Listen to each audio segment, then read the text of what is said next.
All right, welcome back to another episode of the Roadmap to Retirement podcast. I'm your host, Alex Neary. This is Roadmap to Retirement. Tune in for financial tips, investment strategies, and smart money moves to supercharge your retirement savings.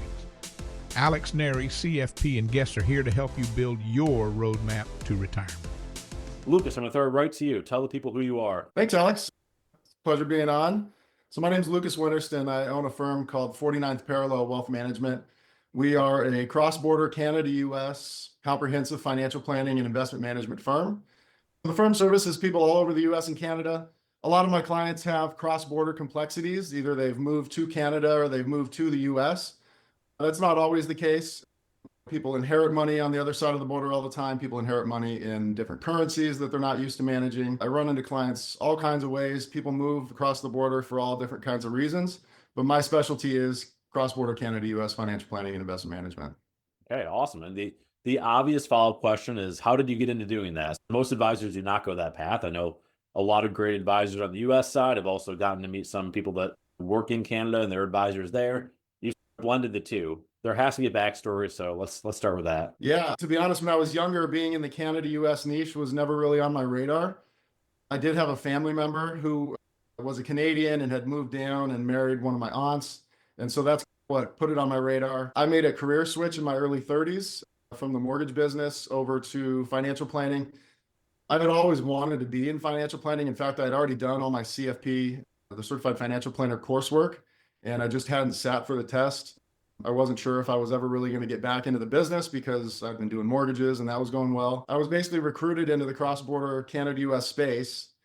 I finished my U.S. CFP and then moved on and got the Canadian CFP. And once I started doing the cross-border thing, it's very unique and you can be very creative with it because everybody's situation is different just in a domestic context. But when you throw the cross-border aspect into it, things get really complicated and it makes every situation even that much more different. So it's something I really fell in love with. I've always been into finance and numbers and stuff like that, but it's just something that really clicked with me once I started doing it. I've since moved on and gotten my chartered financial analyst designation as well. And so that's what all led me into opening my own firm. Okay, cool. So this is, maybe I'm stupid, but I'm only a CFP in one country. So I never knew that was a thing until meeting you. Like I knew that there were CFPs in other countries, but is it that you actually have to sit for a second exam? Is that how that works? Yeah, that's correct. The U.S. CFP board is the main CFP board. Other countries have had offshoots from that, but basically the goal is the same, is to teach comprehensive financial planning and to make people proficient in financial planning by the time you get done with the program. To be honest, I would say the Canadian test is actually a little bit harder because the US test has gone to all multiple choice. And on the Canadian test, there's still fill in the blanks and structured response questions on there. And I think it also depends on which one you start with. For me, I'm from the US and our systems have a lot of similarities, but there's a lot of differences as well. And sometimes those differences are minor, sometimes they're a little bit more significant, but they're similar enough where it can be very confusing. And I got my US CFP first. That's where my mind was still when I went into the Canadian exam. And I was working for a cross-border firm at the time. So I was getting experience in the cross-border niche, but it was just hard to pick up the differences and nuances because there are a lot of similarities. But yeah, every country that has a CFP, which there's a lot of them now, have their own exam and it's geared towards their own country. But that said, there's nothing about any tax treaties or any cross-border experience or expertise in any of those exams. So that's something that kind of comes with experience and working on the job. The real world experience probably can't make up for anything on the exams. And so for myself, we talked about this a little bit off of before we started recording, off air, if you will. Living in Rochester, New York, working as an advisor in Rochester, New York, we're pretty close to Canada. And we do get a decent amount of people that are maybe moving here and they have Canadian assets. I can think of several people offhand that are in the situation. So I'm out on that end of it. I'm never on the other end of it because I'm not in Canada. I don't have US people moving to me. But what are some basic things that people should be aware of if they are, let's just say they work 15, 20 years in Canada. Now they're moving to Rochester, New York, or anywhere in the US. What do they need to know about their retirement accounts and some of the benefits that they've accumulated from Canada? Good question. And leaving Canada is a huge part of the planning when it comes to cross-border stuff. First and foremost, there's what's called a deemed disposition when you leave Canada. And so what that means is that when you leave, on the date you exit, all of your assets are what's called mark to market. So whatever the value is of those assets on the day you leave, anything that's taxable or is considered non-Canadian situs property is going to be deemed disposed of, meaning that the CRA, which is the Canada Revenue Agency, which is their version of the IRS, basically pretends like you sold everything on that date. So any unrealized capital gains you have in taxable investment accounts, oftentimes this comes into play because people already have properties in the United States that are not their primary residence. And so those are also deemed disposed of. And so, as you can imagine, if you've been in Canada for 20 or 30 years or your whole life, that could be a pretty big tax bill if you've got some wealth.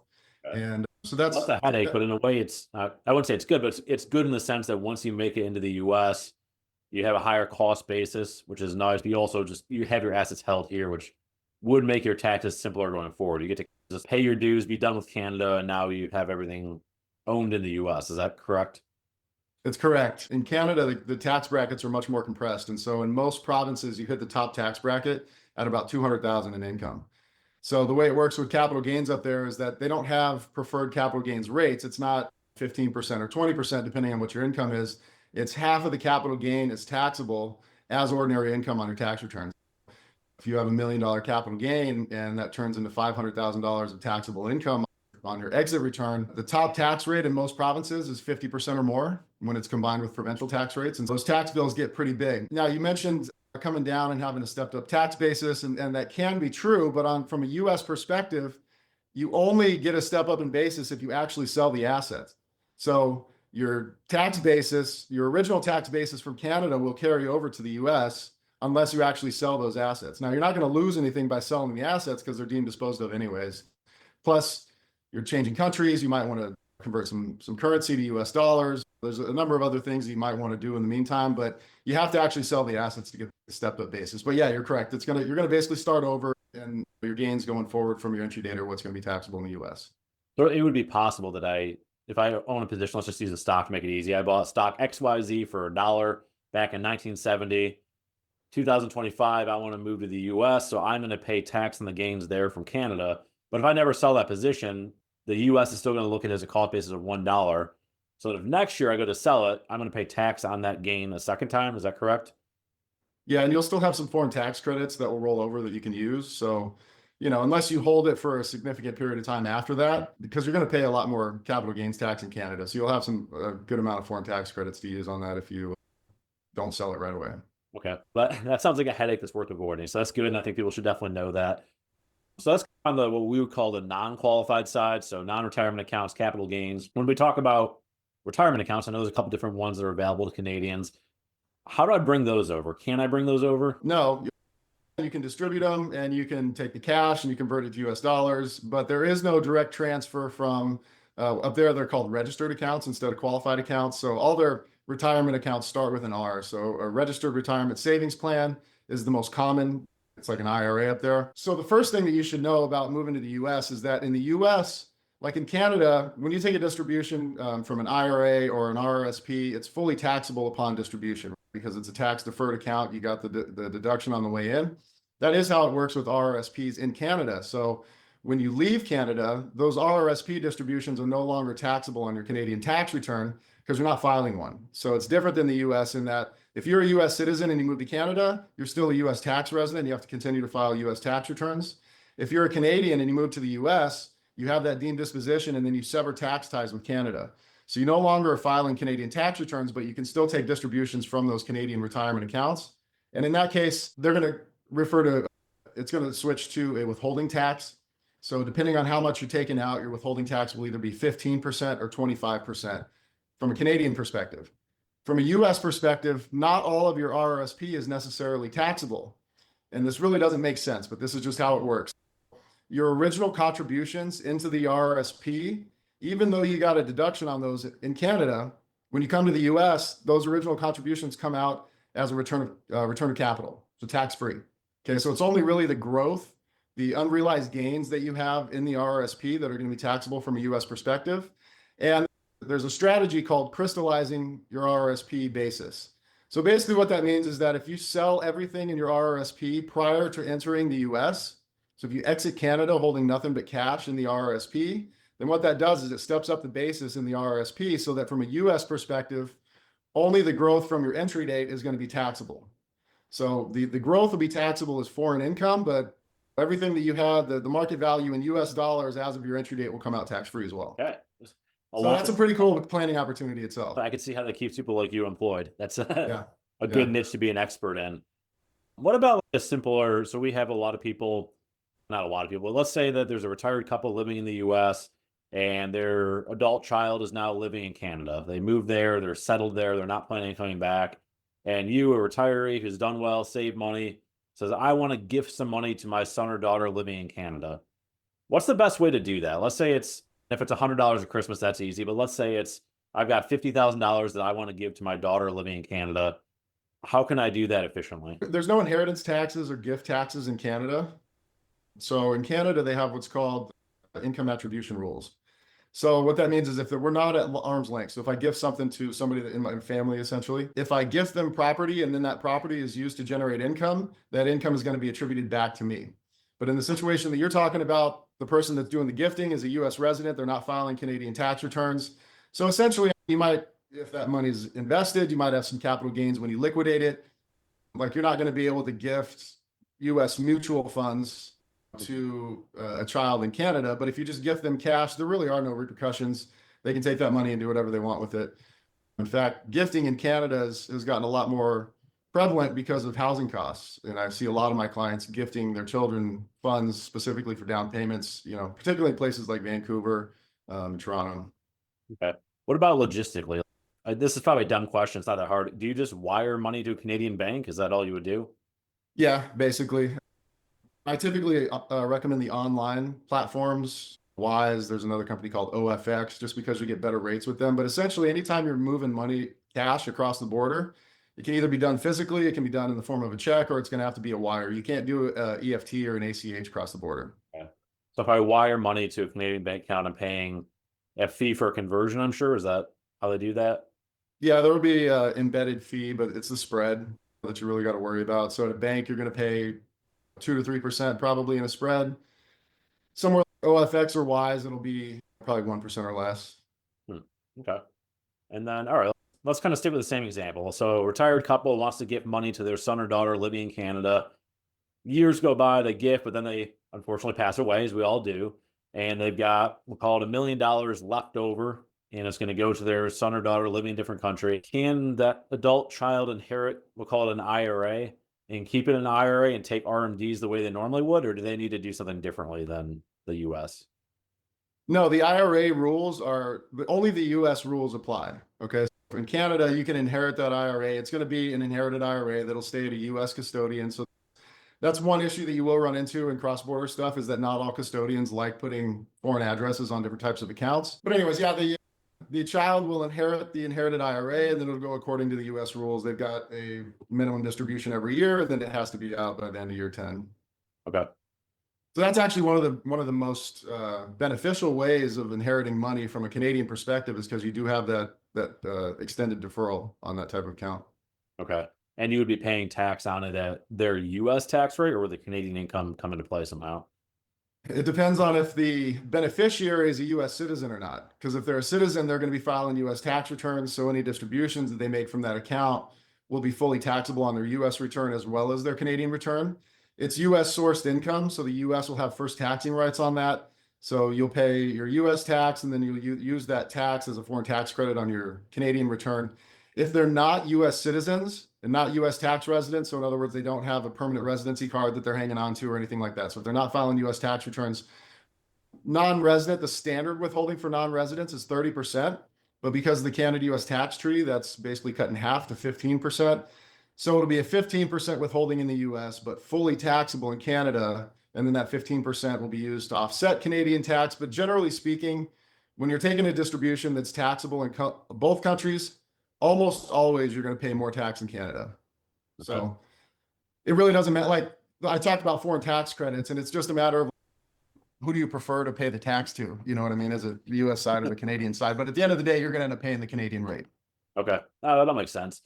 I think the next logical topic, if we're talking about US-Canadian relations, is it'd be hard in today's environment not to talk about what's going on with the tariff stuff. Do you have any thoughts off the bat? I don't want to go too down the rabbit hole here, but what should listeners know about tariffs and what's going on right now? I'm not an expert in international diplomacy, and I'm not a Oh, you're politician not? by any Okay, never means. But mind. in general, my preference is that both countries get along. I think in general, having cooperative trade and economic policies is best for both countries.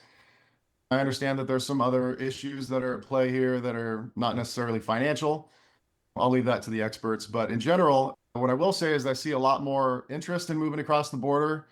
It's not just on the US side. If you don't follow Canadian politics, Justin Trudeau stepped down a few weeks ago or a month ago, maybe. He's going to have his last day in office here pretty soon. A guy named Carney is the one that won the Liberal Party. So he's technically the next prime minister in Canada. And this has all been related back to what's going on with Donald Trump and his administration and the tariffs and stuff like that. There's been a lot of upheaval in Canada related to that. It's a chaotic time in both countries, and it seems like the grass is greener on both sides right now because I get a lot of Canadians that want to get out and come to the US, and same thing vice versa. Sure. One of the dangerous things about having a podcast and recording like this is there might be somebody that's listening to this in 6 months or a year, and what we're talking about now is either completely not relevant or you and I sound stupid for saying it a certain way. But it's interesting to see what could happen there going forward. Yeah, definitely. I'm interested to see how it plays out. It'll play. We'll see what happens. But if you're okay with it, we'll leave the Canadian stuff behind for a second. You had actually, I saw on LinkedIn earlier, you made a post talking about some of the parallels between the way that you treat your physical health, fitness, exercise, even nutrition, and comparing it back to your financial health, which is a connection I love to draw with people. I think there's just so many like principles that are the same on both. But maybe I'll start by just reiterating what you had said earlier. The blog post that we put out today was talking about a study that's been going on for several generations where they're tracking family members. I think it was around 5,400 family members over 3 generations now, looking at the factors, health factors, social factors, monetary factors, and how those interrelate. And so they're being able to draw some more concrete lines between your social structure, who you surround yourself with, the type of attitudes and environment that you grow up in, as well as monetary factors, what kind of socioeconomic class are you in, health factors and things like that. So personally, I believe that there's got to be balance in everything in life, and everything does affect each other and is interrelated. From my perspective, it's 100% true. I can see it in a lot of my clients. Personally, I think stress comes into it a lot, where the poorer you are and the worse health you're in, the more stress you're naturally going to be under. There's a saying that stress kills, and I think that's true. I think it's important that everybody takes time for themselves and takes time to take care of themselves. So that was the motivation behind the piece this morning. Yeah, I think that makes sense. When you think about some of the decisions maybe you and I get to make in our daily lives and compare that to what somebody at the very bottom of the economic chain have, if I'm worried about exercising every morning and going to the gym, and I'm thinking about eating organic food and drinking clean water, or I'm thinking about saving for retirement, all those things are a luxury to somebody that has all that stress you're talking about and doesn't get to be that picky, right? If you're starving, you don't care if it's organic or whatever. It just doesn't matter. So I think, to your point, the stress is a big factor there. Yeah. And to your point, also, there's a lot of places where they have food deserts where you really can't. It's harder to get healthy food. And a lot of people in those areas don't have cars. It's not like they can drive to a Sprouts or something like that. They're pretty much stuck with whatever they have around them. And by the same token, a lot of people don't have time to exercise. Some people are working 2 or 3 jobs, single parents and stuff like that. And exercising is not even an option. So yeah, when you're trying it to is take important. 5 kids by yourself, you're probably not worried about getting on the Peloton every morning. Yeah, you're worried about making it to the end of the day. Yeah, I could definitely appreciate that. Cool. We're getting to the end of our time here together. Is there anything else you want to make sure we cover? I want to give you a chance to do that as well. On your last note, I just want to bring up the Canada-US thing again in relation to our health system compared to theirs. Sure. Because I have lived in both countries, and it affects the way that you live your life, the way that you parent. So in Canada, healthcare is provided by the provinces. And so when I mentioned that the tax brackets are more compressed in Canada and that the combined rates between provincial and federal are higher in Canada, top rates, like in Ontario where I live, the top combined rate was 53.53%. And at that time, you got there at about 214,000, and that's Canadian dollars, right? So right now you get $1.43 or $1.44 when coming from US dollars.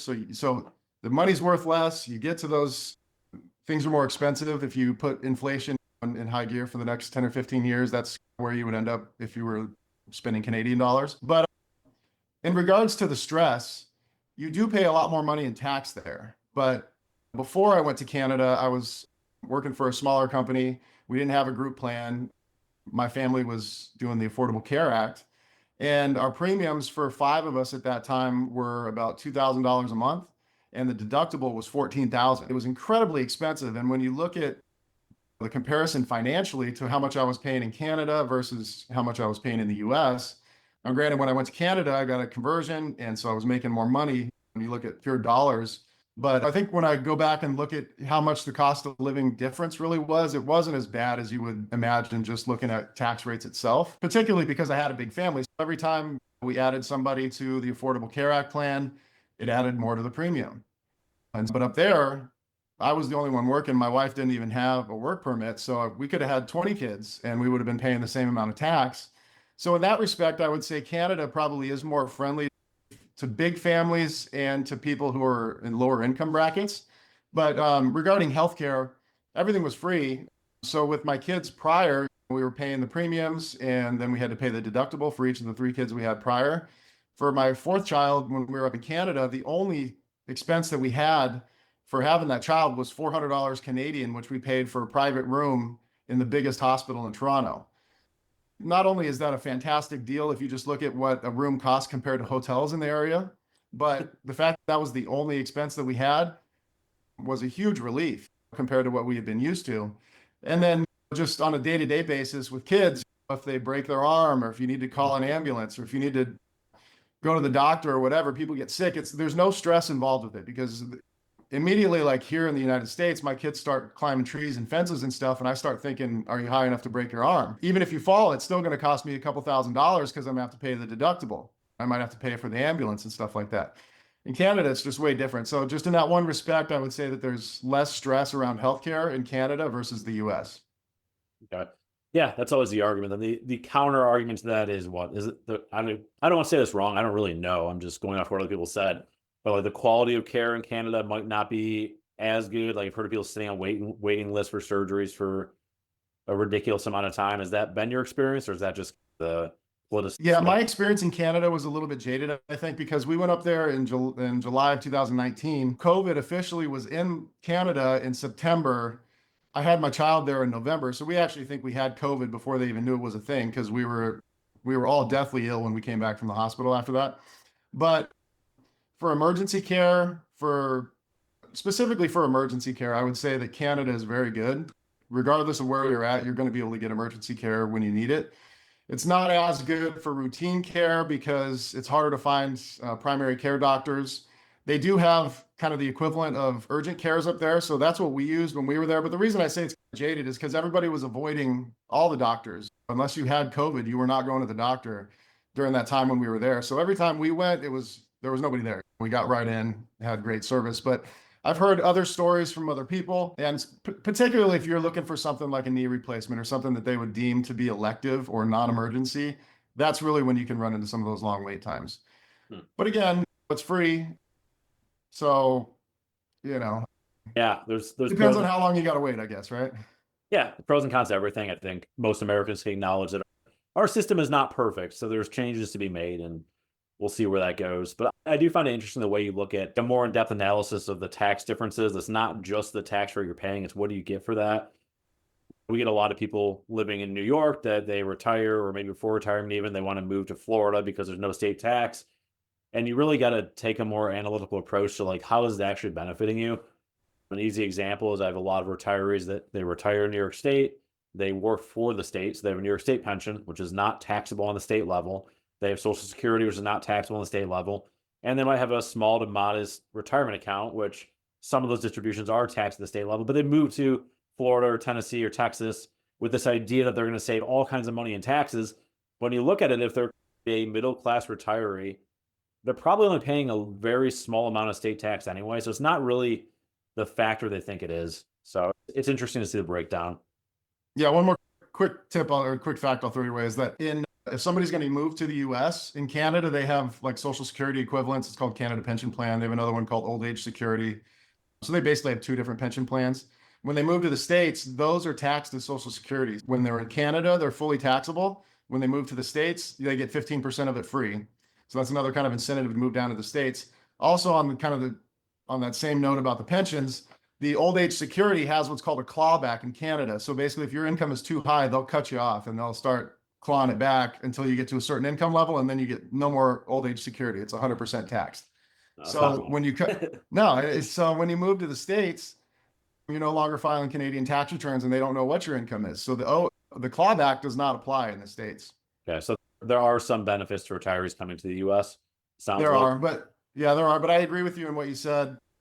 Oftentimes, especially after people retire, the difference is not as much. Once you get into those lower income brackets, you're going to pay more in Canada, but it's not as much as it would have been if you were working full time. Yeah, I mean, we have retirees that are very comfortably living on $50,000 a year, and it's all coming from pensions and Social Security, and they're angry in New York State for the taxes. It's like you're paying $0 in New York State tax, but sure, move to Florida. I don't know, Yeah. Yeah. sunny there. Yeah.